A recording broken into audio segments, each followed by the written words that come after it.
नमस्कार दोस्तों, top percent education में एक बार फिर से आपका बहुत बहुत स्वागत है।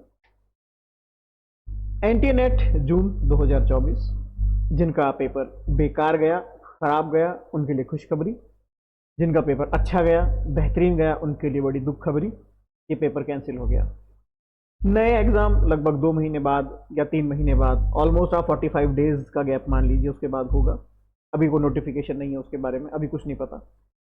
हमारे नए बैचेस 1 तारीख से शुरू होने वाले हैं। ये टारगेटेड बैच होंगे, क्रैश कोर्स बैच होंगे।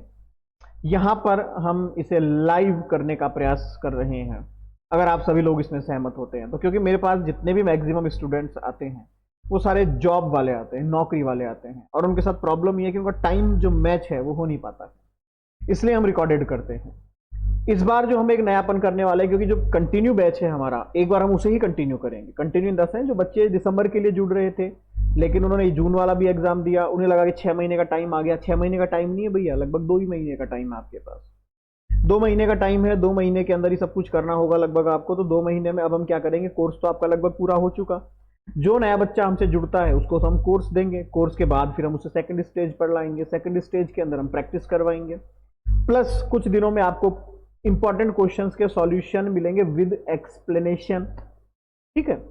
आज जो हम मेन डिस्कशन और करने आए हैं दूसरी, वो ये है कि जो अभी जो फिलॉसफी का एग्जाम हुआ, फिलॉसफी का क्वेश्चन पेपर था, उसका पैटर्न क्या रहा, मेरा ऑब्जर्वेशन क्या है उस पेपर को लेकर के, वो सब कुछ।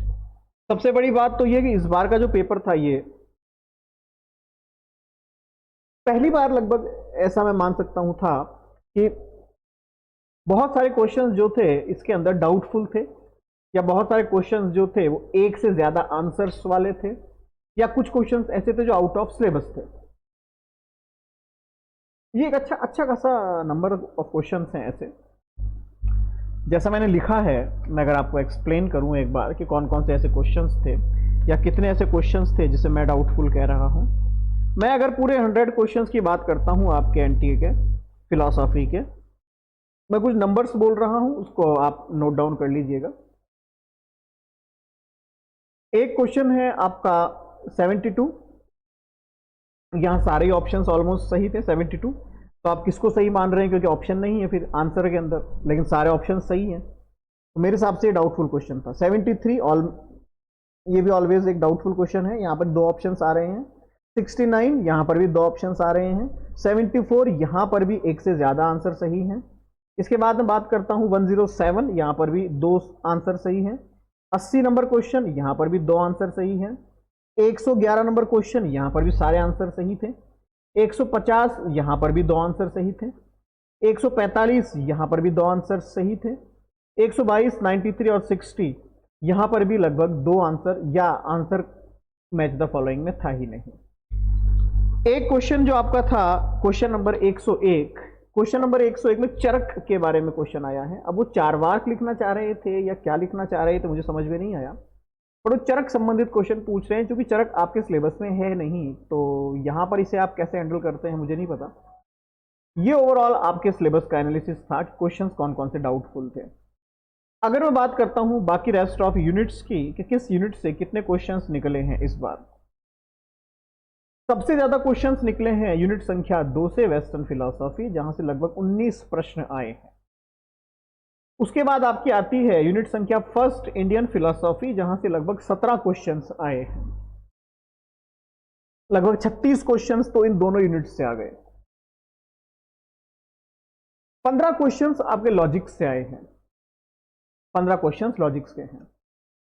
वेस्टर्न सोशल पॉलिटिकल फिलॉसफी 11 प्रश्न, वेस्टर्न कंटेम्प्ररी फिलॉसफी 11 प्रश्न, इंडियन कंटेम्प्ररी 8 प्रश्न, अप्लाइड फिलॉसफी 7 प्रश्न, वेस्टर्न एथिक्स 5 प्रश्न, इंडियन एथिक्स 1 प्रश्न, और इंडियन सोशल पॉलिटिकल फिलॉसफी 2 प्रश्न। ये पूरे आपका सिलेबस का एनालिसिस था कि कहां कहां से क्या क्या पूछा गया है। इंडियन फिलॉसफी और वेस्टर्न फिलॉसफी यूनिट संख्या 1 और 2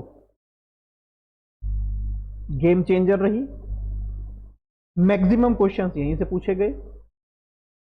36 क्वेश्चन, मतलब 100 में से 36 क्वेश्चन, ऑलमोस्ट 1/3 पेपर हो गया आपका। 1/3 पेपर जो है 2 यूनिट्स लेके बैठी है ओनली। इजीएस्ट यूनिट्स की मैं बात करूं, सबसे आसान यूनिट्स जिसे मैं कहता हूं 3, 5, 7, 10, यहां से लगभग 20 प्रश्न पूछे गए हैं, जिसमें से 17 से 18 प्रश्न आप इजीली सही कर सकते हैं। जो जो टॉपिक मैंने क्लास में कहे थे, जैसे श्रेयश और प्रियश, मैंने कहा रट लीजिए, मैंने कहा वर्णाश्रम पुरुषार्थ रट लीजिए, धर्म साधारण धर्म रट लीजिए, प्रश्न आएंगे, वो सारे प्रश्न एज इट इज वो सारे प्रश्न आए। जब मैंने आपसे वेस्टर्न कंटेम्प्रेरी के बारे में भी कहा कि ये सारे प्रश्न प्लस बुक्स रट लीजिए आएंगे, वहां पर भी सारे प्रश्न थे। मैंने आपसे कहा था अप्लाइड फिलॉसफी के अंदर भी कि कहां कहां से क्या क्या पढ़ना है, उन्हें पढ़ लीजिए। ठीक है, वहां पर एक फिलोसफर्स के क्वेश्चंस जो थे आपके एनवायरमेंटल एथिक्स के, वो क्वेश्चंस नहीं पूछे गए, बट फिर भी एक पूरा पैसेज 6 प्रश्नों का 5 प्रश्नों का इन्होंने एक साथ दे दिया आपको अप्लाइड फिलॉसफी का। ये अपने आप में बहुत बड़ी बात थी, क्योंकि वो सारे प्रश्न आप सही कर सकते हैं, थोड़ा सा अगर ट्रिकी दिमाग लगाएं तो। ठीक है, इसके बाद हम लॉजिक्स की बात करें, 15 प्रश्न आए, लेकिन वो 15 प्रश्न ऐसे 15 प्रश्न हैं कि उसमें मैथमेटिकल इक्वेशंस वाले केवल 2 से 3 प्रश्न हैं, बाकी सारे प्रश्न लगभग 12 प्रश्न जो हैं वो सिर्फ और सिर्फ थ्योरेटिकल है, आप आसानी से उन्हें सॉल्व कर सकते हैं। छोटे से छोटा बच्चा भी लगभग 5 प्रश्न सही करके ही आएगा, ये मेरी गारंटी है।